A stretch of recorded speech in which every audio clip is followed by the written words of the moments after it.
Welcome to Let's Talk Luxury, the Mazars podcast series about how and why luxury brands are undergoing a business model makeover. In each episode, luxury experts discuss what's happening in the sector, from authenticity to circularity, new customer cohorts to retail experiences worth posting about. The luxury business model is changing, and in this series, we'll explore how to stay in vogue. So, let's talk luxury. Hello, today's guest is Irene-Marie Seelig, co-founder and CEO of Anam XR, an LA-based technology startup that works with luxury brands to create virtual and interactive shopping worlds. And I have to say, Irene, that Anam XR possibly has the coolest tagline I've come across on Let's Talk Luxury. That tagline is, the world's first cloud-based platform building the gateway to the metaverse.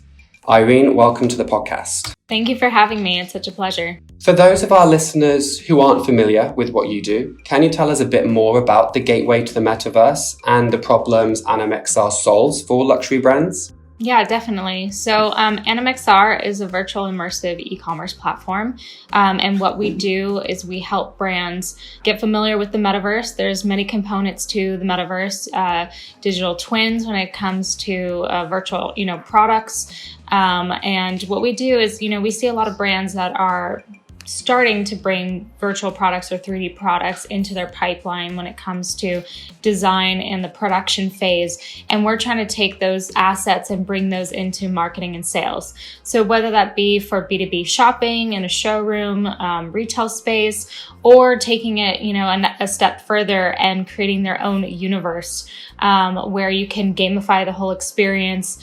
You can have rewards in that experience, whether that be NFT rewards or physical product rewards, and really making it an enjoyable shopping experience unlike any other. And this is a way to really connect to Gen Z, but also connect to the gaming industry as well. We see a lot of, colliding with the gaming industry and how that can play a role with brands to bring new streams of income, new streams of revenue for brands, and ways to communicate to other demographics like never before.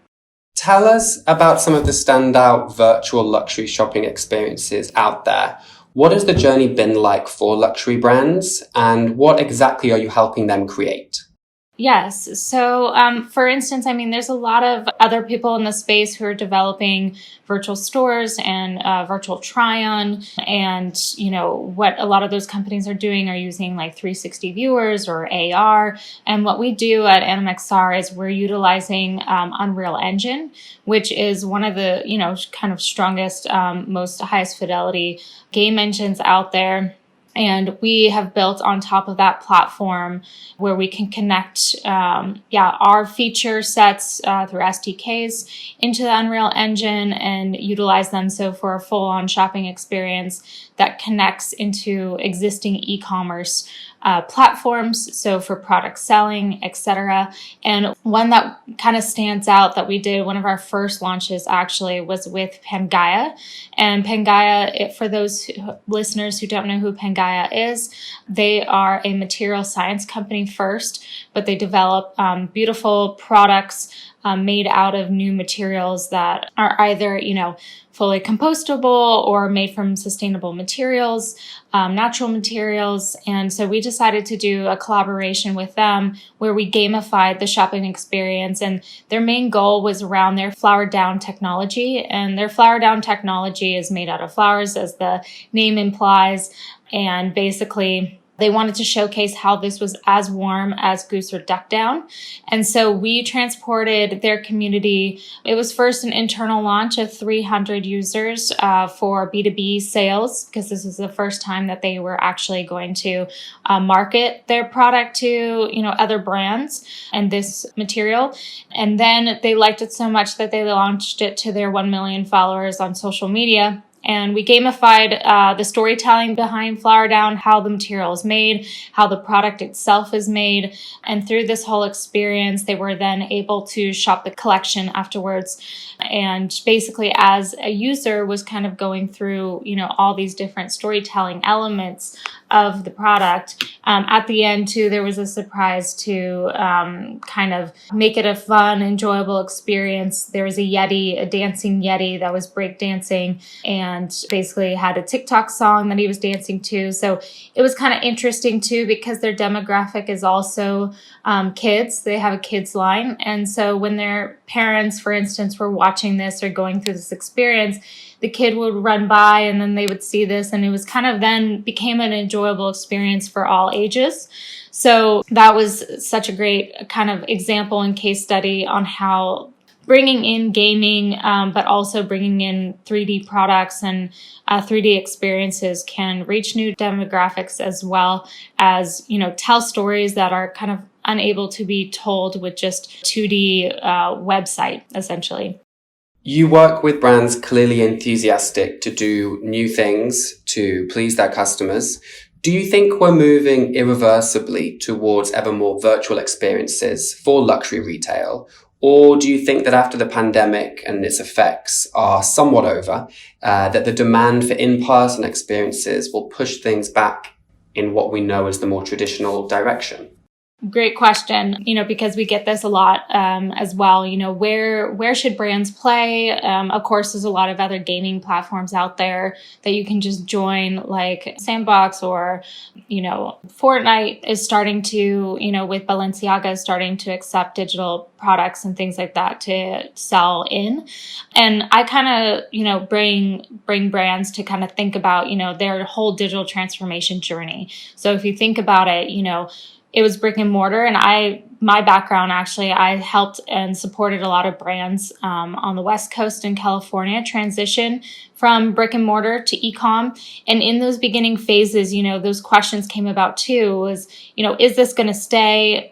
Do I really need this? And then should I play, with other companies like Revolve we have on the West Coast, but, thinking about Net-a-Porter or thinking about Farfetch, should I play in those spaces and kind of be there, or do I need to have my own? And, of course, playing in both fields is ideal, especially having your own. I always say is great, because you can really, be an owner of your experience, be an owner of what's being told about your brand and the brand aesthetic, etc. So in terms of the pandemic and how that impacts, where we are at today and where we're headed, I definitely think we're kind of past the point where we would be going backwards, with the increase in understanding of blockchain and its power, and, NFTs and how that can play a role in these experiences. I mean, originally when we built out Anam XR, we had NFTs in our pipeline. We had digital only in our pipeline, actually, as like kind of a focus, but we really wanted to be able to allow brands to take these steps, and not rush into things. So that's where we started with virtual showrooms, environment, get them have a taste, have them be able to take their digital assets if they do have them, or get them familiar with them if they don't have them, and bring them in, see how that can impact their bottom line, how it also can impact their triple bottom line. So thinking about sustainability as well. And so I think brands more and more will just see the sustainability impact of how reducing your number of products when it comes to production and design in that phase of testing and prototyping, and then taking that, reduction and bringing that into marketing and sales is huge. So going forward, I think this is definitely the future. I definitely think that brands will see the benefits from a triple bottom line perspective. And then also just being able to reach new demographics, and then, of course, being able to generate new revenue streams once they get more familiar with NFTs, and utilizing those as more of a utility as rewards, opposed to just selling, JPEGs, but really selling, a 3D digital asset. And that's where we're headed, is we're already converting those 3D assets into game engine technology, into those file types. And they can then start utilizing those into other metaverses maybe they want to join, as well as having their own. That's where we see the future. You've mentioned brand collaborations, flower downs, and reduction in the name of sustainability, and a couple of times NFTs. The world of luxury is clearly changing a lot and changing fast. How do you think customers will discover, love, and buy luxury fashion in, say, 10 years, around the 2030 mark? So I definitely see, something that we've been working on in the background as well is looking at how you can take those, like I was saying, those 3D assets and, we convert those into game engine technology. We also enable so that they're perfectly aligned with AR viewers, whether that be, utilized on Snapchat in the lenses, social media across, all social media platforms essentially, or also selling it as like a filter for Zoom calls and things like that. So there's a lot of different utilities in which that digital fashion can be utilized for. And that's where I see that definitely, 2030, it seems like it's far away, but it's actually kind of close. We're already almost in 2022. And basically, I see with AR glasses becoming and VR glasses becoming more democratized, more distributed, people utilizing them in everyday scenarios. With Apple coming out with theirs and getting into the space, I really see this being the future where you'll be able to have, your assets that you purchase either in a virtual store or are rewarded them as an NFT. You can then utilize those in your digital persona, in your digital self. More and more, even pre-pandemic, I was based in Austria and did a lot of calls that were not video. If you think about even before then, and now having video calls, it's very, very common. It's almost uncommon to not turn on your video now.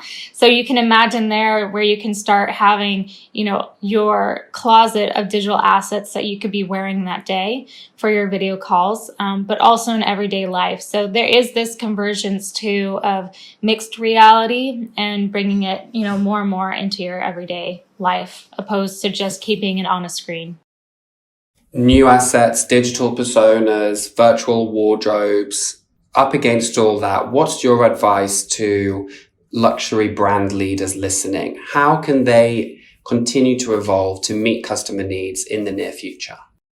Yeah, so I saw the transformation with sustainability. And of course, there's a lot of players in the space, who are doing a little bit of greenwashing, but then there's a ton of, players in the space who are doing it excellently. And seeing that transition and how brands have taken that on, the best kind of advice that I say is to really have that at your forefront and at the top of your mind. Have it in your overall global strategy.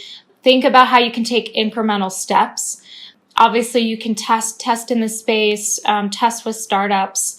Really support those startups who are in the space as well, because I have seen that a lot where, even being part of Swarovski or Stella McCartney, it was really critical to, really see their point of view and bring them in as a consultant or, even utilizing their technology and partnering with them as a strategic partner. But bring that in your overall strategy and then bring that on the ground and bottom up. And really, look at the departments that will be bringing this in, like innovation, bringing it into your marketing team. For us, when we do a project with a brand, we'd love to talk to every department because it's critical. If you think about how social media strategy is completely different across all platforms like Twitter or Instagram or Facebook, you have a different approach for each one. And so something that we also like to, communicate to those marketing teams is the metaverse is another thing that you need to think about, a different strategy that's involved. So it's important to think that way and to not just think, whatever we're doing for social media, like paid ads, et cetera, to get people to these, new forms of communication and immersion, we should use the same strategy. No, rethink your strategy. Take the time to rethink the strategy, work with your innovation team, work with startups to really develop out, what is that long-term vision and where do you want to take this and how that can impact your revenue and how that can impact your sustainability and reduction on cost and CO2 emissions, essentially. Thank you, Irene-Marie Seelig, co-founder and CEO of Anam XR, for your time today and giving us a glimpse of the new luxury universe opening up ahead of us. Thank you so much. Thanks for having me. Thanks for listening to this episode of Let's Talk Luxury. To find out more about changes in the luxury sector, search Mazars Making Over the Luxury Business Model, or follow the link in the show notes. And to keep up with this series, subscribe on your favorite podcast app or go to mazars.com.